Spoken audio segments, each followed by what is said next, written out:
신임교사 연수할 때 제가 항상 하는 얘기가 이런 얘기인데 그냥 몇 가지만. 첫 번째가 사랑이다. 뭐 우리 학교 선생님들만큼 충만한 사랑을 갖고 애들 가르치는 거 없지 않습니까? 내 시간을 투자하고 헌신하고 이런 거죠. 사랑이 바탕이 되어 있다면 그것이 바로 복음적 가치가 바탕이 되어 있다고 볼 수 있습니다. 변화되어가는 아이들의 모습을 발견해주고 칭찬해주고 또 아이들 곁에 머물러주고 이게 다 복음적 가치입니다. 기독교의 관점에서 볼 때. 그러나 이 기독교라는 말을 빼면 가톨릭이라는 말을 빼면 그냥 보편적 교육 원리하고도 충돌하지가 않습니다. 전혀. 두 번째 용서. 이 성경에 나오는 큰 가치 중에 하나 용서거든요. 용서라는 것은 그 사람의 허물을 영원히 잊어주는 것이다. 이 돈 모스코 성인의 말씀입니다.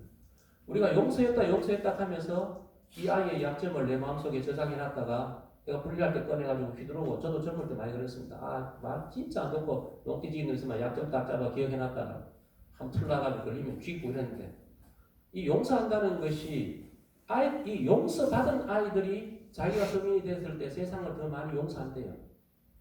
우리 진짜 애들 괘씸하잖아요. 그죠? 오늘도 이 얘기하고 내일도 저 얘기하는데 그 다음에 또 담배 피는 거야. 뒷땡이 맞고 벌 받는데 그 다음에 또 담배 피는 거야. 이런 애들 끊임없이 감싸고 담배를 피우는 걸 용서하자는 것이 아니라 끊임없이 그 아이를 품고 지도해 나가면 그 아이 담배는 못 끊을지 몰라도 애는 바뀝니다. 저 있을 때 처음에 가가 담배 끊으려고 했다가 교장실 못 차고 들어가 강연 몇 년 만났거든요. 교장선생님 이거 담배가 교장선생님 말하면 그끼는 줄 압니까 하고 내가 중학교 때 담배 한다고 하고 이런 게 있었어요. 그래가지고 야 내가 숨겨줄게. 학생들한테 얘기 안 할게. 이래서가 그만 나중에 졸업했는데 졸업하는 날 다 상했습니다. 큰일 났다. 우리가 애들 지도해 나갈 때 그 아이를 완전히 단점을 없애자는 것이 아니라 단점을 안고 있는 그 아이를 어떻게 내가 끊임없이 관심을 갖고 지도해 나가면서 그 아이의 마음을 결심을 새롭게 해주느냐 이런 개념을 우리가 생각할 때 이 용서라는 개념도 당연히 교육학적인 개념이기도 하지만 이 종교적인 개념이기도 합니다. 충분하게 이런 것도 있습니다. 모범을 통한 감동 이게 우리 가톨릭 교회의 가장 큰 교육의 큰 가치가 모범을 통한 감동이다. 예수 그리스도가 내가 한 것처럼 너희도 해라. 이거보다 더 강한 어필이 없거든요. 내가 너희를 사랑한 것처럼 너희도 사랑해라. 너희가 세상 내가 사랑해라 하고 내가 사랑하지 않았던 것이 아니었기 때문에 우리 가톨릭의 교육의 가치를 저는 한마디로 얘기한다면 사랑과 모범이다 이렇게 말하고 싶은데요. 이 모범을 통한 감동은 우리 학교 선생님들이 갖고 있는 가장 큰 무기입니다. 제가 봤을 때 뭐하고 어천의 차이가 뭐냐? 다른 차이가 아무것도 없어요. 어떻게 보면 선생님들이 사랑과 열정이 강하고 그것을 몸소 실천하고 계신다. 그래서 뭐 어떻게 보면 새로운 가치 게 없죠. 이미 하시고 계시는 것을 한 번 더 머릿속에 정리하고 이것이 하나님과 연결되어 있구나 이렇게만 생각해 주신다면 더 큰 에너지를 가질 수 있을 것 같아요. 교훈적인 것보다 감동적인 아이들은 가르친 대로 배우는 것이 아니라 보여준 대로 배운다. 이게 성경의 그대로 정신 그대로입니다. 예수님이 제자들이 발을 씻겨주면서 너희도 세상에 나가서 이렇게 해라 이렇게 하셨거든요. 여러분에게 맡겨진 양떼를 지배하려 들지 말고 오히려 그들의 모범이 되십시오.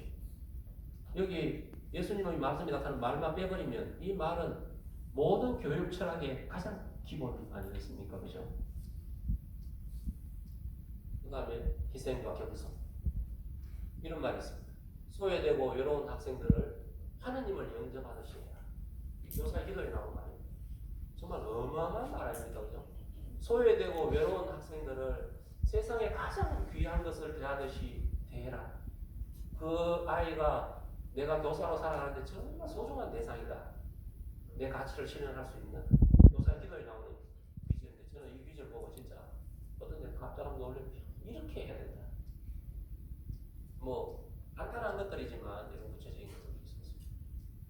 그 다음에 들어주는 것은 큰 사랑입니다. 대화 이런 거 다 이 성경에 있는 내용들이지만 요 내용만 대놓고 본다면 그냥 하나의 교육학적인 가치입니다. 별 차이가 없습니다. 경청은 큰 사랑입니다. 팬들 얘기 들어주고 공감해주고 권위를 잃지 않는 엄격함. 이 성경에 이 기질이 참 많이 나옵니다. 이 예수님 말씀에 권위가 있습니다. 이 권위가 왜 있었을까를 따져보면 그분의 삶이 그 말을 증거하기 때문에 삶이 증거했기 때문에 우리 애들한테 아까 선생님 얘기하신 대로 야 우리 열심히 살자, 성실하게 살자, 뭐 이런 얘기 하면서 5분 늦게 나오고 10분 일찍 마쳤다 하면 지금 막 이게 진짜 форм이됩니다. 장난. 이렇게 성실하게 살자는 말을 하는 것보다는 내가 성실하게 사는 걸 보여주면 돼. 그거 이상의 교육의 원리가 없다고 생각합니다. 그래서 권위, 내 말에 권위는 내 삶에서 온다. 이게 임재신님의 육성에 나오는 말도 그거지 않습니까? 선생님들이 사는 걸 보고 그걸 그대로 따라할 것이다. 그렇게 우리가 그렇게 되면 우리의 행동 하나, 삶 하나가 너무 무거운 굴레로 다가올 수 있겠지만 아까 얘기했듯이 그것이 가톨릭 가치와 연결되어 있을 때 내의 기쁨이고 내의 또 삶의 의미이고 또 보람이고 이렇게만 연결된다면 그것이 아마 내 행동이 피곤하기보다는 또 보람 있는 것이 될 수도 있지 않을까. 예, 이거 뭐 헨리 반 다이크의 무명교사의 사연인데 원래는 무명병사의 사연이죠. 전투를 하는 것은 지휘자이지만 전쟁에서 이기는 것은 실제로 목숨 걸고 싸운 병사들이다. 뭐 그런 말할 때 사실 교육도 이런 것 같아요. 정책을 바꾸고 생각하는 지금 뭐 난리 아닙니까? 안 되면 참 뭐 자기 입장에 정치적인 입장에 따라서 따하지만 그러나 실제적으로 교단에서 아이들을 교육하는 것은 이름 없는 우리 교사들이다 이런 뜻인 것 같습니다. 오늘 선생님들 준비했는 것은 이런 정도인데요. 교황님이 쓰신 글 중에 진짜 한번 제가 요 얘기를 읽으면서 마치겠습니다. 교육적 도전 과제가 제기하는 어려움에 맞서서 낙심하지 마십시오. 교육은 직업이 아니라 태도, 곧 존재 방식입니다. 가르치고자 하는 우리 자신에서 벗어나 젊은이들과 함께하며 그들의 성장 단계마다 동행하고 그들 곁에 머물러야 합니다. 젊은이들이 세상 속에서 길을 걸어가도록 희망과 낙관적 전망을 주십시오.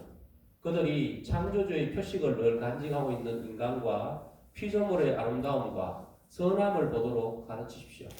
그런데 무엇보다 여러분이 전하는 것을 여러분의 삶을 통하여 정언하여야 합니다. 교육자는 자신의 말을 통하여 지식과 가치를 전달합니다. 그런데 그 말이 교사들의 정언, 일관된 삶의 방식과 함께 할 때 어린이와 젊은이들에게 영향을 주게 됩니다. 일관성이 없으면 가르칠 수 없습니다. 여러분이 모두 교육자입니다. 그 누구도 이 일을 대신할 수가 없습니다. 이렇게 최근에 나온 교황님 교육 칙서에서 이런 내용이 들어있습니다. 지금 우리나라 아까도 말씀드렸지만 가톨릭 교육이 워낙 이제 사회가 이렇게 많이 급변하기 때문에 옛날에 우리가 하고 있던 그런 형식을 막 이렇게 끌고 가기는 쉽지 않은 시대이긴 하지만 우리가 몸담고 있는 이 법인 어떻게 보면 선생님들한테는 임명권자입니다.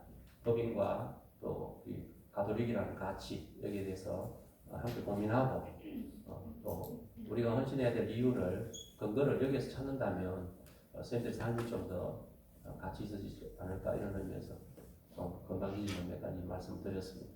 뭐 제 말이 다 맞을지는 모르겠지만 공감하는 부분이 있다면 함께 공유해 주시면 고맙겠습니다. 오늘 길게 말씀드렸습니다. 고맙습니다.